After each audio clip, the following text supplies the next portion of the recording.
Halo teman-teman, gimana nih kabarnya hari ini? Semoga dalam keadaan sehat dimanapun dan kapanpun ya. Oke deh, di video kali ini merupakan video part kedua perjalananku bersama dengan PODSG dari Jogja menuju ke Palembang. Baik teman-teman, kita udah sampai di Terminal Giwangan. Ini kita menuju keluar. Dan untuk halte Trans Jogja Giwangan itu dekat sama jalur keberangkatan. Saat ini udah ada di agen bus dari Delima Sri Gemilang. Untuk agennya di sebelah situ kayaknya nyampur sama beberapa agen bus. Tentunya di part kedua ini nggak akan kalah seru nih dari part pertamanya. Tanpa basa-basi lagi, yuk kita langsung aja menuju ke part kedua perjalananku bersama PODSG.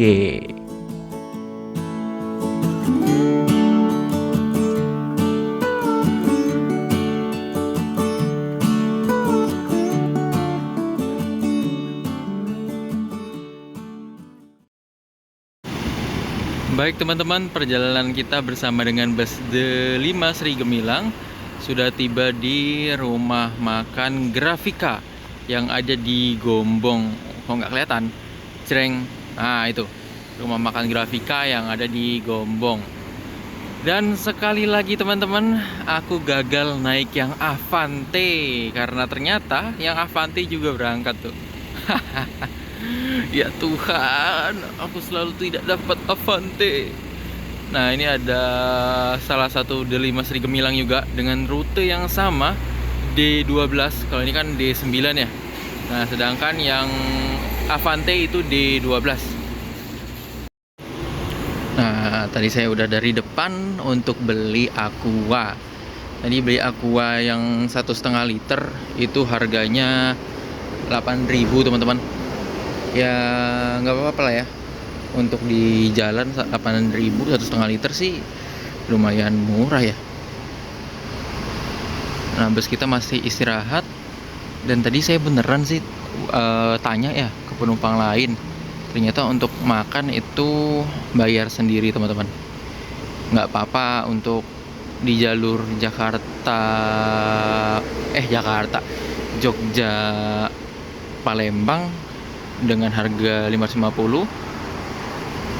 Kayaknya kalau misalnya nanti sampai Palembang emang nggak dapat makan sama sekali, kayaknya ini salah satu yang nggak dapat makan ya, karena di harga 525 itu di PO Sinjai dapat sekali makan.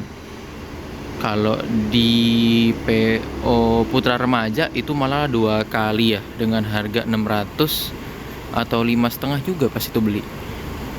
Itu dapatnya 2 kali makan di rumah makan Kebumen sama di rumah makan yang ada di Tegal kalau nggak salah. Yang aku 3 hari naik bus, 2 hari apa 3 hari gitu. Videonya udah aku upload juga kok. Jangan lupa ditonton ya. Itu perjalanan lebaran, macet, terus juga mobilnya trouble, padahal baru 4 kali PP tuh mobil udah trouble. Alhasil nunggu di Kebumen itu kurang lebih 7-8 jaman. Nah sekarang kita naik di Delima Sri Gemilang, semoga nggak ada hambatan ya, dan nyampe di Palembang tepat waktu. Aku masih kesel sih kenapa selalu gagal dapat Avante itu. Aduh, selalu dapatnya jet bus, kok red bus, dapatnya jet bus. Avante ku selalu gagal. Kemarin udah ngejar di Sinjai, udah ngincer di sini juga, terus udah di beberapa PO juga, dapetnya tetap jet bus kalau nggak Laksana. Nusantara Gemilang, malah yang bodinya jarang kayak Nusantara Gemilang aku udah naik. Zeppelin juga udah. Semakin bingung gimana caranya biar dapat Delima Sri Gemilang, dapat Avante teman-teman ya. Sedikit feel untuk istirahat di sini sih nyaman ya. Untuk harganya segini teman-teman. Ini untuk harga makanan di rumah makan Grafika Gombong. Lumayan murah sih untuk ukuran di rumah makan peristirahatan. Jujur ini murah. lumayan apa ya, bukan murah-murah banget sih, tapi ini termasuk masih masuk akal banget. Jadi kalau misalnya kalian berhenti di Grafika, lapar bisa beli makan. Tapi karena saya masih kenyang, terus juga tadi cuman aus karena nggak ada servis makan, ya udah akhirnya beli minum aja di depan sana. Tadi bapaknya juga cerita kalau misalnya beliau 22 tahun itu di Palembang juga. Dan itu tahun berapa teman-teman? Tebak, tahun 64. Kalau tahun 64 berarti wah udah sepuh banget ya.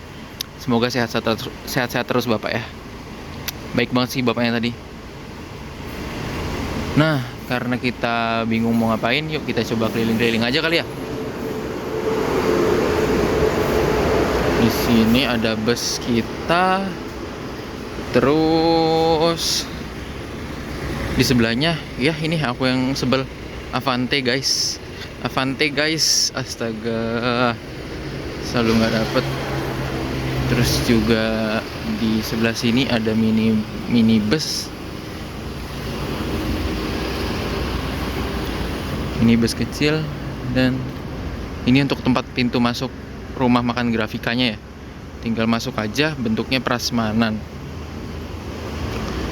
Bentuknya prasmanan, kalian tinggal bayar aja nanti di depan teman-teman.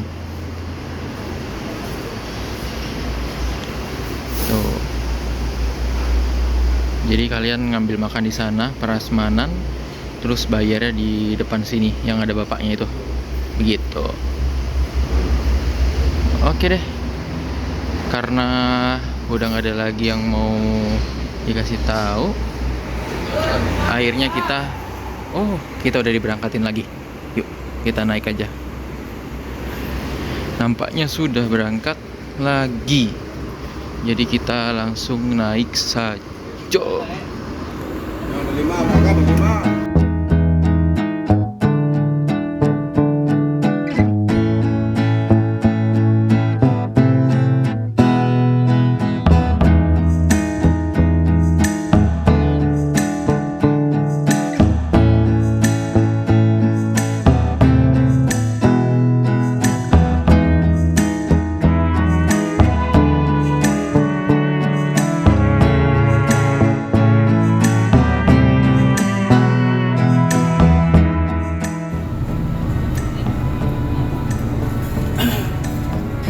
Setelah kurang lebih 30 menit nih teman-teman, kita berhenti di rumah makan Grafika yang ada di Gombong. Akhirnya bus kita kembali diberangkatkan. Nah, aku penasaran banget nih, karena di Grafika kan kita nggak dapet makan ya. Aku masih penasaran apakah di rumah makan selanjutnya kita bakalan dapet makan atau enggak.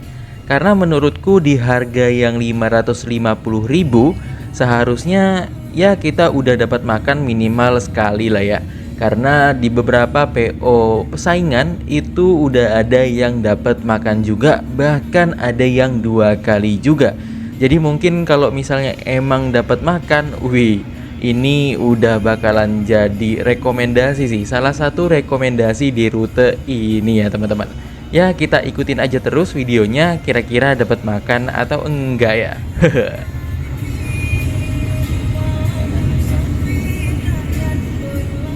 Untuk saat ini bus yang saya naiki itu bakalan melintasi lintas selatan sampai ke Songgom.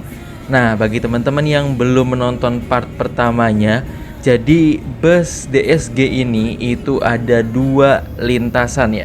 Yang pertama itu via lintas selatan, via Purworejo, Kebumen, terus Songgom, baru deh nanti masuk Trans Jawa via Pejagan. Dan yang lintasan kedua itu full via utara. Nah, karena via utara itu cuman ada keberangkatan di hari Sabtu aja, jadinya kita sekarang via selatan.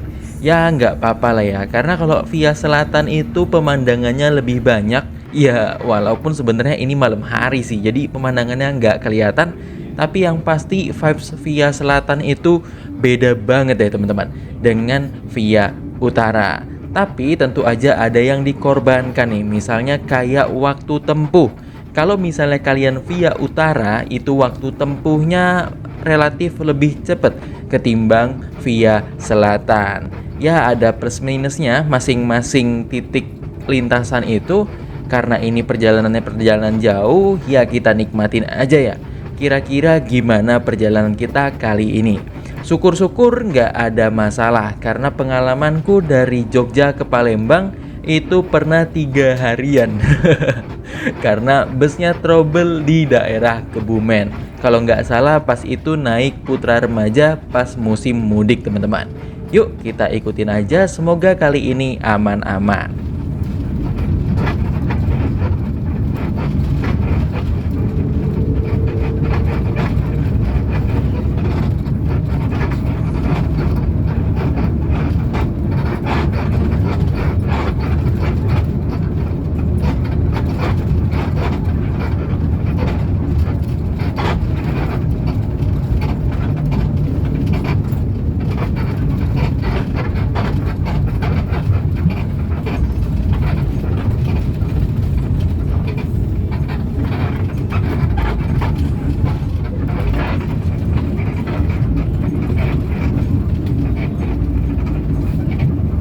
Yang bisa aku rasakan sejauh ini ya, membandingkan antara duduk di belakang dengan duduk di depan ini teman-teman. Ini kalau misalnya kalian mau naik DSG, khususnya kalau dapat jet bus, mungkin ini bisa jadi referensi juga. Kalau misalnya kalian duduk di belakang, memang sih kalian nggak bisa dapat view atau hot seat yang sudut pandangnya itu luas ke depan. Tapi perlu diperhatikan juga, kalau misalnya duduk di belakang, keuntungan kalian itu karena ini perjalanan jauh, jadinya kalian itu dekat untuk akses ke toilet. Jadi kalau misalnya kalian itu beseran banget, nggak perlu jauh-jauh ke toilet, kalian bisa langsung caw ke belakang aja. Tapi emang ada kekurangannya. Biasanya itu kalau aku nggak tahu ya, sejauh ini sih di sini masih wangi toiletnya dan belum masuk ke kabin baunya. Tapi kalau misalnya kalian deket toilet, ya resikonya kalian harus mencium bebauan yang kurang oke gitu ya. Tapi sejauh ini kalau di bus DSG ini aku nyiumnya sih masih aman-aman aja sejauh ini. Nah, kalau misalnya kalian di depan kayak aku sekarang ini, keunggulannya kalian bisa dapat view hot seat, terus juga deket sama dispenser. Nah, ini yang aku baru perhatiin juga nih. Kalau misalnya di bus ini itu udah dapat dispenser dan minuman-minuman hangat. Wih, ini fasilitas yang nggak dimilikin di bus lain sekelasnya. Ya kalau misalnya ini nanti dapat makan, kayaknya udah sih, ini rekomen banget sih. Udah dapat dispenser, dapat makan, kursinya nyaman, apalagi kan yang dicari. Nah, kalau kekurangannya nih ya, dari duduk di depan menurutku itu bunyi kriet-krietnya yang lumayan kenceng dan cenderung lebih kenceng dibanding di belakang. Kalau di belakang ya kriet-krietnya ada, tapi nggak sekenceng yang di depan. Kalau di depan ini bunyinya itu lumayan kenceng, jadi mungkin kalau misalnya kalian yang tidurnya harus diem, terus juga nggak dapet suara-suaraan, ini kayaknya agak sedikit mengganggu bunyi-bunyinya. Begitu sih. Paling ya kekurangannya cuman bunyi kriet-kriet aja, tapi kalau misalnya untuk saya pribadi, bunyi kriet ini adalah bunyi yang nyaman banget ya.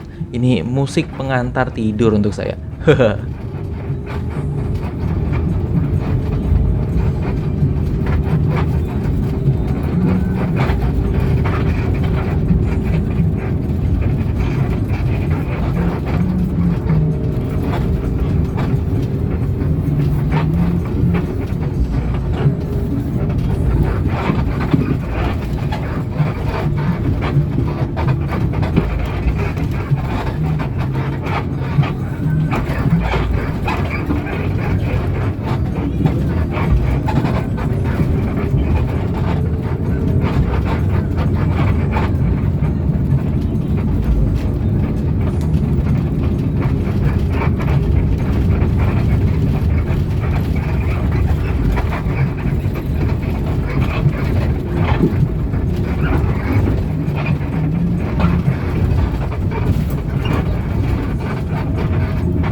Saat ini bus yang saya naiki melintasi salah satu sungai yang sakral banget nih di daerah Jawa Tengah, yaitu Sungai Songgom.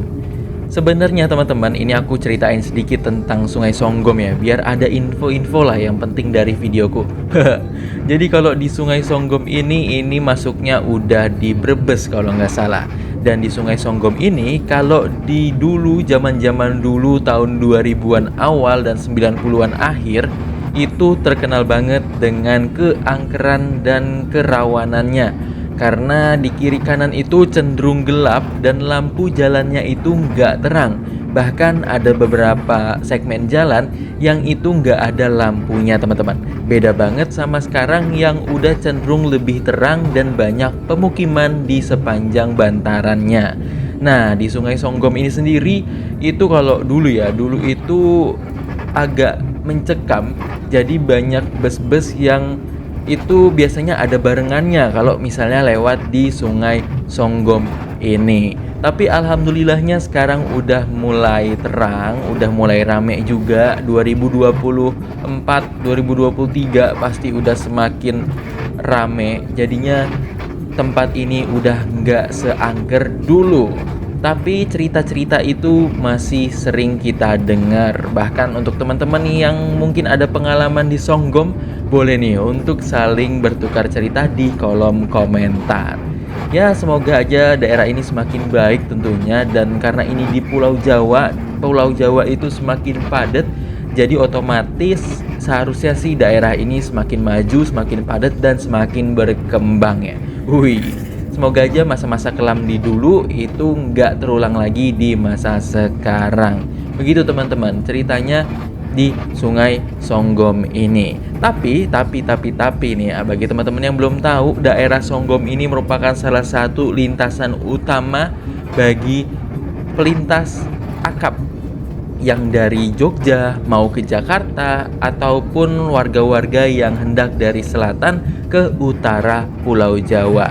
Ya, Songgom ini bisa dibilang kalau misalnya jalur utama, ya jalur utamanya ada di Songgom selain lewat Selawi.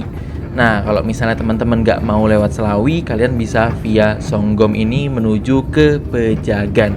Karena dari dulu itu gerbang tol Pejagan udah ada, ya nggak dulu-dulu banget. Tapi sebelum Trans Jawa ada, gerbang tol Pejagan itu udah ada teman-teman. Jadinya wajar kalau misalnya kalian pengen ke selatan itu via Songgom dari dulu udah jadi pilihan yang tepat begitu.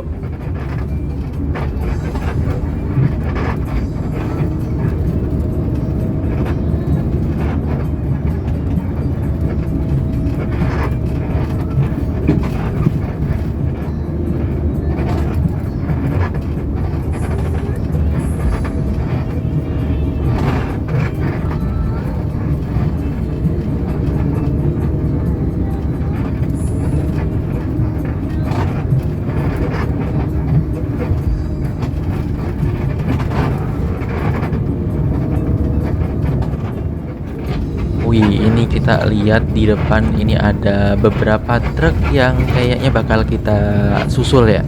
Ini salah satu yang aku suka teman-teman kalau misalnya via selatan. Jadinya kita bisa ada momen-momen menyusul truk yang ada di depan kita.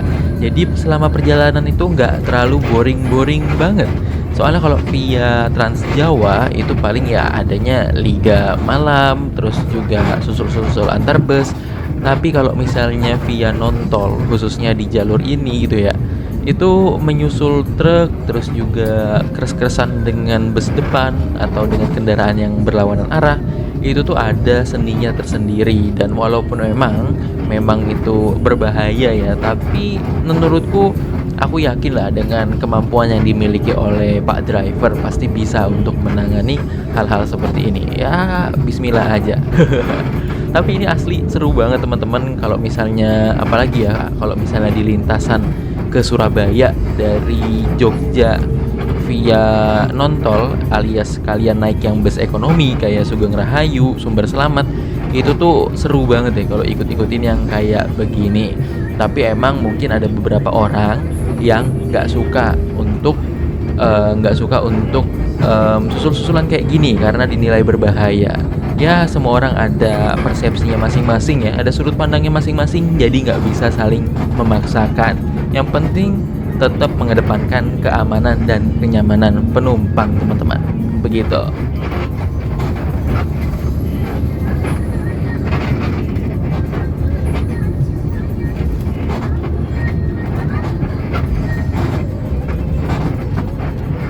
Jarak dari lokasi kita saat ini menuju ke Palembang itu masih kurang lebih 800-an kilometer. Kalau aku cek di Gmaps itu 829 kilometer. Wih, itu masih jauh banget, teman-teman. Berarti kita baru jalan kurang lebih 250-an kilo. Ya, kita nikmati aja selama perjalanan kira-kira seperti apa, dan semoga nggak ada masalah hambatan dan rintangan yang berarti. Karena ini perjalanan yang cukup jauh dengan bus yang senyaman ini, jadi aku tuh bawaannya maunya tidur terus. Mungkin bagi teman-teman yang pernah naik DSG pun setuju ya sama aku, kalau misalnya bus DSG ini tuh enak dan nyaman. Aku penasaran banget sih bisa nyobain bus-bus lain yang kategorinya itu ada, bahkan kalau nggak salah ekonomi sampai Medan ya kalau nggak salah di ALS tuh, atau AC bisnis biasa gitu di ALS. Wih, kayaknya kalau pakai bus-bus yang menantang seperti itu kayaknya sangat menarik ya. Tapi aku belum pernah ada waktu nih, teman-teman. Ya, doakan aja semoga ada rezeki, ada waktu, ada kesehatan untuk bisa nyobain bus-bus lain di rute Sumateraan. Apalagi kan ini hitungannya aku sekalian mudik ya ke Palembang. Jadinya aku belum ada kesempatan untuk ke Medan, ke Aceh, ke Pekanbaru. Ya semoga aja segera lah ya. Mungkin teman-teman yang udah penasaran juga dan pengen request ke Sumateraan, boleh nih drop di kolom komentar aja ya. Kira-kira bus apa dan jurusan apa yang mesti aku cobain. Wih.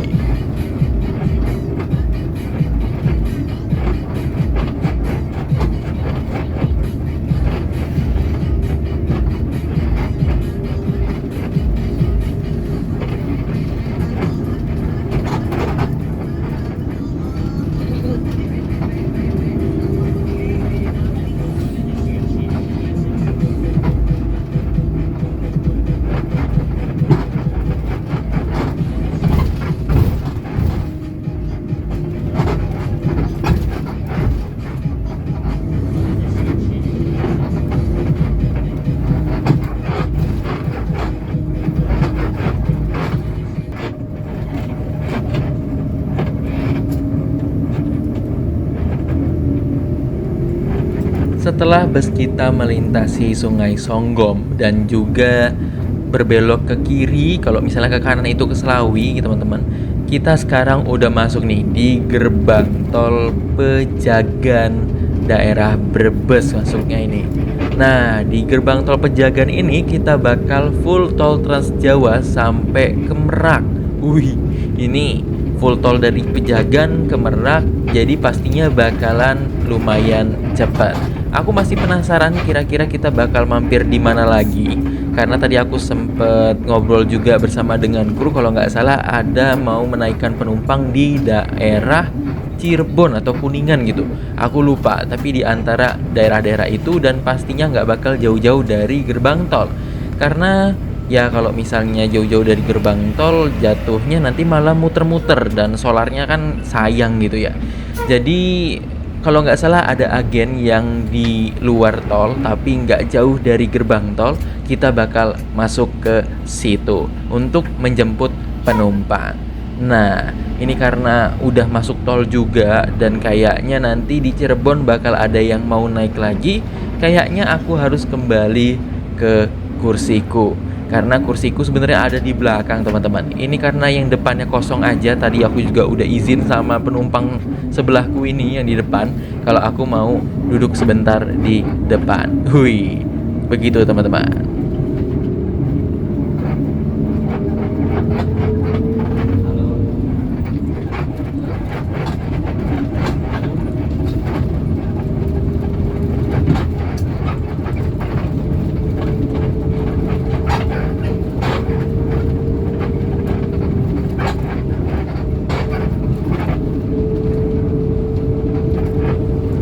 Setauku teman-teman, kalau bus dari Ponorogo ke Tembilahan direct yang ada itu cuman bus DSG ini aja. Nah, mungkin teman-teman ada yang tahu apakah ada bus lain yang melayani Ponorogo Tembilahan? Boleh nih untuk di chat di kolom komentar juga ya. Berkabar kira-kira ada bus apa lagi selain bus DSG. Nah, keunggulan bus DSG yang aku rasakan ya, bus ini itu kalau misalnya kalian pengen nyobain juga dalam konteks yang lebih dekat, bus ini itu melayani rute parsial. Sekali lagi, rute parsial. Dalam artian kalian bisa naik bus ini dari Jogja ke Jakarta aja, Jakarta ke Palembang aja, Jakarta ke Tembilahan aja, atau Jogja Tembilahan pun bisa. Jadi bisa dibilang bus DSG ini banyak banget pilihannya. Kalau maksudnya pilihan rutenya walaupun dengan satu bus ini aja. Jadi jangan heran kalau misalnya kalian mau mesen dari Jogja ke Tembilahan hot seatnya penuh, tapi dari Jakarta ke Tembilahan itu hot seatnya kosong. Mungkin bisa jadi dari Jogja ke Jakarta di hot seatnya itu ada orangnya teman-teman. Jadi ya jangan heran ya kalau misalnya ketika kalian cek di aplikasi itu kursinya nggak sinkron, bukannya nggak sinkron, tapi emang karena ada tarif parsialnya. Jadi kita itu ya ini tarif parsial semi nggak parsial sih, karena parsial aja jauh banget ya, Jakarta Jogja, Jogja Tembilahan, ya pokoknya kayak gitu. Itu jadinya kita itu agak meraba-raba kira-kira kursi itu kosongnya dari mana. Jadi kalau misalnya kalian dari Jakarta Jogja Jakarta masih dapat kursi belakang, ya bisa jadi kalian bisa pesen tiketnya terpisah, Jogja Jakarta, Jakarta Tembilahan, nanti yang Jakarta Tembilahannya baru deh duduk di hot seatnya. Begitu teman-teman. Jadi satu kali perjalanan bisa beberapa feel yang kalian rasakan. Bisa duduk di belakang, bisa duduk di depan, atau ya di tengah pun ya nggak apa-apa juga sih sebenarnya. Tinggal menyesuaikan dengan kebutuhan dan senyamannya kalian aja teman-teman. Begitu.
Oh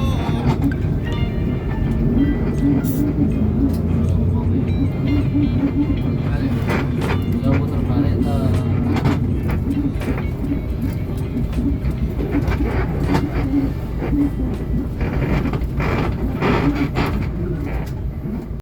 Gak kerasa saat ini udah pagi dan cahaya matahari udah menyinari lagi.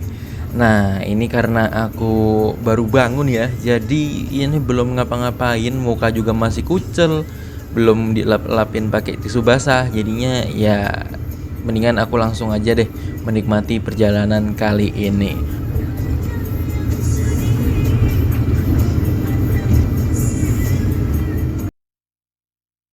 Oke deh, sekian dulu teman-teman untuk video part keduaku kali ini. Nah, bagi teman-teman yang penasaran kelanjutannya seperti apa, mohon ditunggu untuk part ketiganya. Nanti untuk linknya akan aku drop di kolom deskripsi biar kalian gak kesulitan. Oke deh teman-teman, kalau begitu sampai jumpa di part ketiganya. Dan pastinya part ketiga gak bakal kalah seru dengan part sekarang. Bye-bye teman-teman dan sampai jumpa.